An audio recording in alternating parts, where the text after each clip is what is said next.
Assalamualaikum warahmatullahi wabarakatuh. Di sini saya dan bersama teman saya yaitu Vila. Hai Vila. Nah, di sini adalah video podcast pertama kami ya, teman-teman. Di sini kami membahas tentang ekonomi politik dalam pandangan Islam. Nah, dan ini meliputi apa aja ya dalam pandangan Islam dan ekonomi umumnya? Ada konsep-konsepnya, ada kasusnya. Dalam Islam tuh boleh nggak sih kita berpolitik gitu?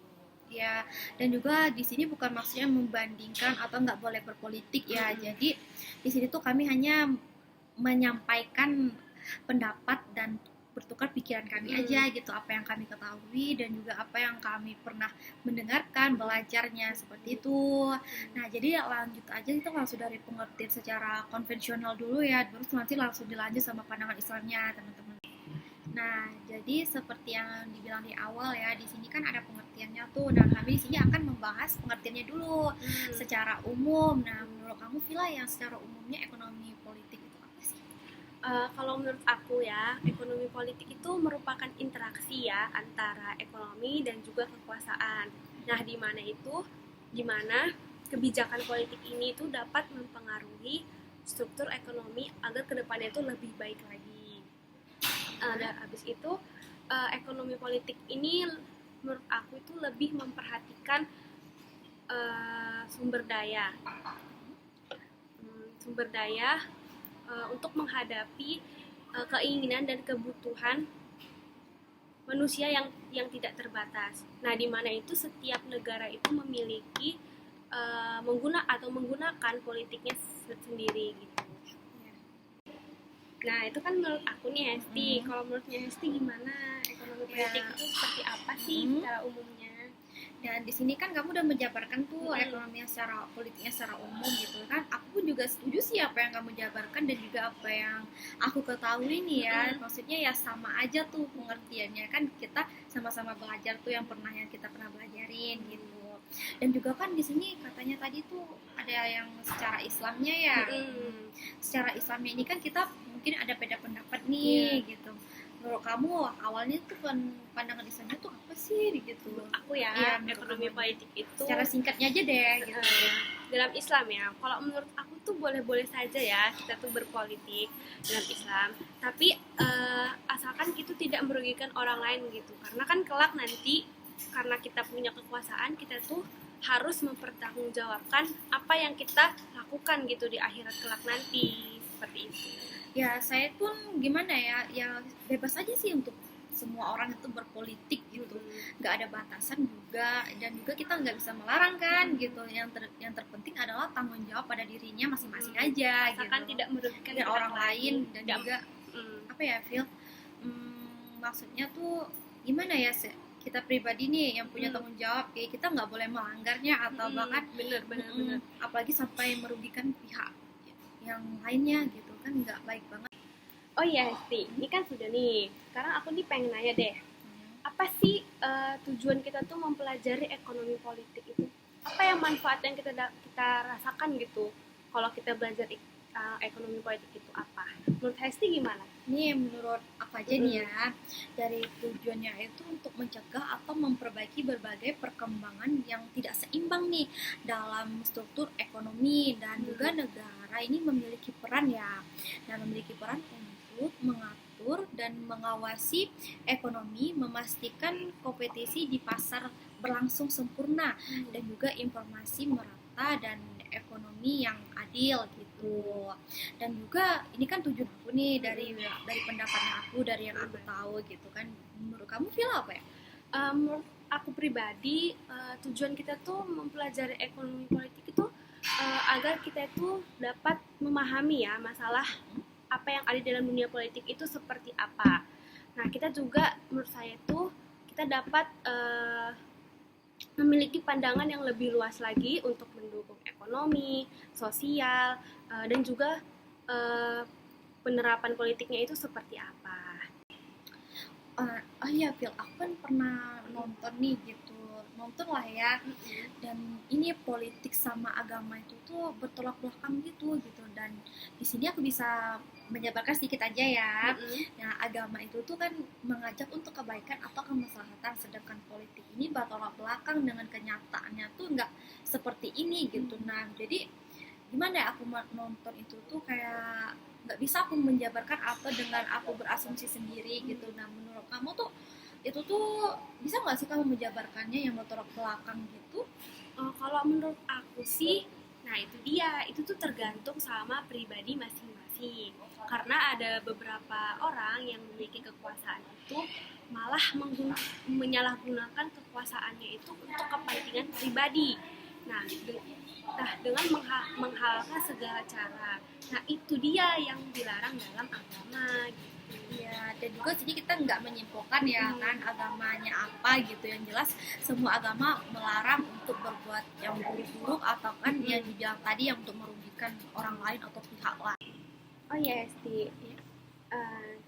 Aku tahu nih, kalau dalam sistem ekonomi politik Islam itu memberikan kesempatan kepada para stakeholder seperti pemerintah, masyarakat umum, sama para pelaku usaha ini untuk mencari keuntungan. Nah, termasuk mencari keuntungan itu dalam berekonomi. Nah, tapi ini perlu diperhatikan lagi nih, jangan sampai dan ketika kita melakukan kegiatan ekonomi itu kita itu melakukan hal-hal yang merugikan pihak lain. Nah, itu nggak boleh.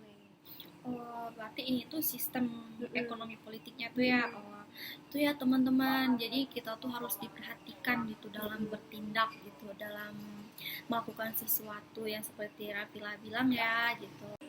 Oh ya, Phil, dalam Islam ekonomi itu nggak melulu tentang politik ya, dan juga kita nih sebagai makhluk hidup ya atau bermasyarakat itu tuh harus memenuhi setiap kebutuhan masyarakatnya, seperti ada kebutuhannya primer, sekunder, dan tersier. Nah, sesuai dengan kemampuan setiap individunya aja.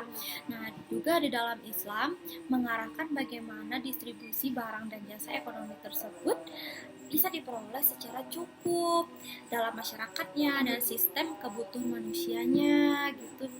Oh iya, Phil, dan gunanya ini juga mendatangkan kemaslahatan dalam kehidupan manusianya untuk mencapai masalahnya itu, yaitu harusnya terpenuhinya makosyidnya. Tahu nggak sih kamu makosyid syariah? Oh, makosyidnya itu kayak agama, jiwa, sama akal, sama harta, dan terakhir itu keturunan ya. Ya, iya gitu. Jadi setiap individu kita nggak melulu ya tentang kebutuhan apanya, itu harus terpenuhi dulu makosyid yang di dalam setiap individunya gitu.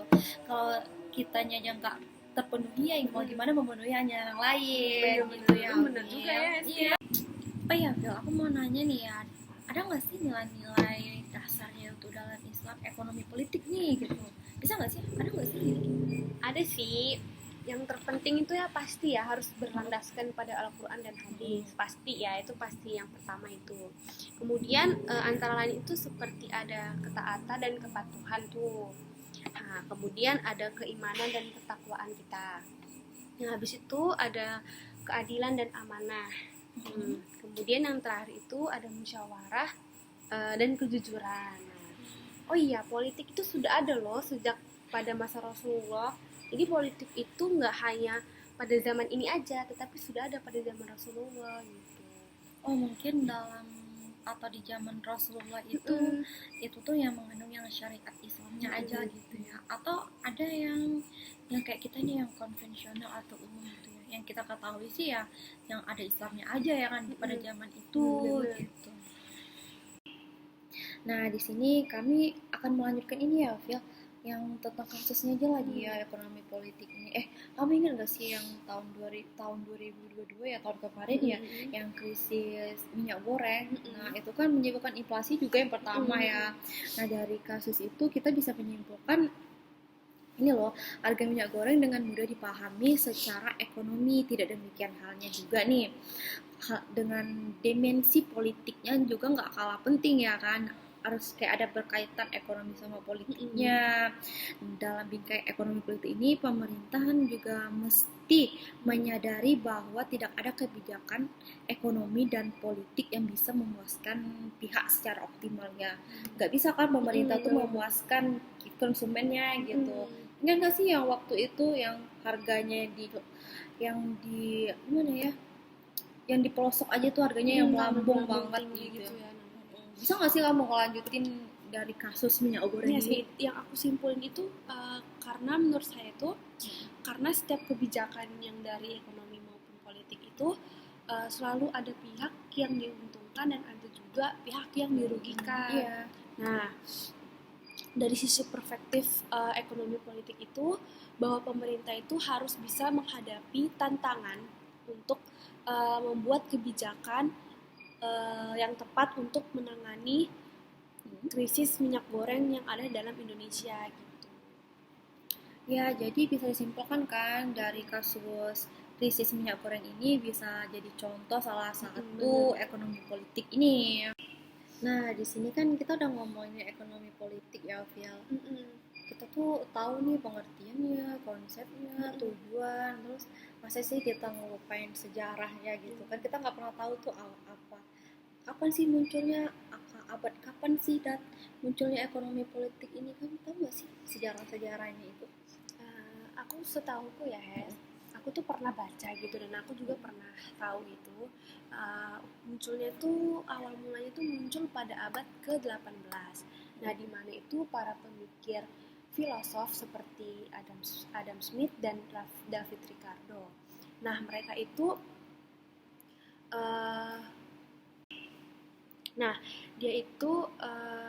mereka itu menciptakan teori-teori yang dianggap sebagai landasan utama dalam perkembangan ekonomi modern. Nah, dia itu menulis sebuah buku nih, bukunya tuh terkenal banget loh. Nah, judulnya itu The Wealth of Nation pada tahun 1776. Oh, ini aku potong, itu yang Adam Smith ya? Ya, terus? Nah, di dalam buku itu membahas tentang keuntungan yang bisa didapat dari perdagangan internasional, keterkaitan antara produksi, distribusi, konsumsi, serta persaingan pasar. Nah, gitu deh. Nah, kemudian tuh pada akhir abad ke-19 tuh ekonomi politik itu menjadi bagian dari disiplin ilmu, termasuk dari ilmu sosial, ilmu sosiologi, dan ilmu antropologi serta ilmu politik gitu. Dan juga disambung dengan dari abad 19 ke 20 nih. Nah, yang di abad 20 ini ekonomi itu sudah berkembang, Vil. Nah, dari dua aliran utama yaitu ekonomi politik kiri dan ekonomi politik kanan yang dialirkan oleh Karl Marx ya gitu. Nah, jadi di sini dia tuh menekankan pentingnya kontrol sosial atas sumber daya ekonomi dan redistribusi kekayaannya untuk mengurangi kesenjangan sosialnya tadi. Dan di aliran kanannya ini dipengaruhi oleh pemilikan liberal dan konservatifnya, menekankan pentingnya yang di sini tuh udah ada namanya pasar bebas sih. Nah, udah namanya pasar bebas, kebebasan individunya dalam mengambil keputusan ekonomi itu nggak bisa tuh kayak pemerintah tuh yang harusnya gini. Di sini dia udah modern gitu, udah mau menentukan pilihannya sendiri, masyarakatnya di situ, dan minim campur tangan pemerintahnya tadi gitu. Dan dari abad 20 ini ke era globalisasi udah masuk. Nah, di sini lebih modernnya lagi, semakin penting modern, ya? Semakin penting mengatur kebijakan perdagangan internasional dan investasi. Tahu kan investasi sekarang tuh gimana? Di awalnya tuh di abad 20 ke era globalisasinya. Seperti itu. Serta mempromosikan pembangunan yang berlanjut, pembangunan manusianya. Peran ekonomi politik semakin meningkat nih dalam menangani isu-isu global seperti ketidakadilan sosial dan ketimpangan ekonominya. Nah, jadi di sini tuh kami ini mengulang kembali ekonominya itu awalnya, sejarahnya itu di mana, dan kita jangan lupa juga. Jadi di situ kami nggak hanya menyampaikan ataupun berbincang ekonomi sekarang ya, jadi lebih kayak kami tuh mengingatkan yang awal mulanya, sejarahnya gitu. Ada nggak yang mau disampaikan? Oh iya Hesti, nggak cuma dari David Ricardo dan Adam Smith aja loh yang berpendapat tentang landasan ekonomi politik itu. Aku tuh pernah baca nih, kalau nggak salah tokoh Islam itu yang berpendapat tentang landasan ekonomi politik itu ada si Ibnu Khaldun. Nah, beliau itu berpendapat tentang harga ya. Nah, salah satunya itu bahwa harga adalah hasil dari hukum permintaan dan penawaran.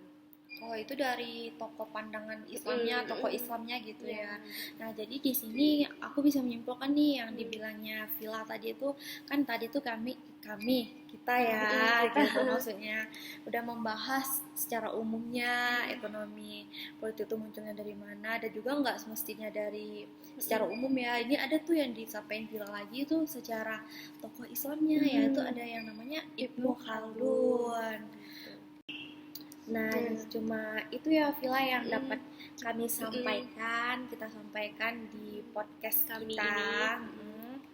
Jadi mungkin ini aja nih yang dapat kami sampaikan, sepengetahuan kita aja ya, Iya, Vil. ini sepengetahuan kita aja ya, karena kita cuma tahu itu. Iya, dari konsepnya, tokoh, pengertian, dan pandangan Islami juga kami tujuan dari ekonomi politik itu apa gitu. Pandangan Islami juga kami nggak lepas lah dari pandangan Islamnya. Kayak tokohnya tadi kan udah disebutin juga gitu. Jadi ini sepengetahuan dan sepemahaman kita aja dalam belajar juga. Kami juga dalam belajar ya. Kami masih dalam proses belajar. Jadi kurang lebih mungkin kalau ada salah kata, kami minta maaf ya. Salah sikap kita mungkin ya. Jadi di sini di podcast kami ini cuma dapat kami sampaikan, dan kurang lebihnya kami memohon maaf ya. Kami akhiri aja ya teman-teman semua. Sekian dari kami berdua ya, kami ucapkan terima kasih dan juga terima kasih udah menonton podcast kami, meskipun ya seadanya aja ya gitu. Kami ucapkan terima kasih dan assalamualaikum warahmatullahi wabarakatuh. Dadah.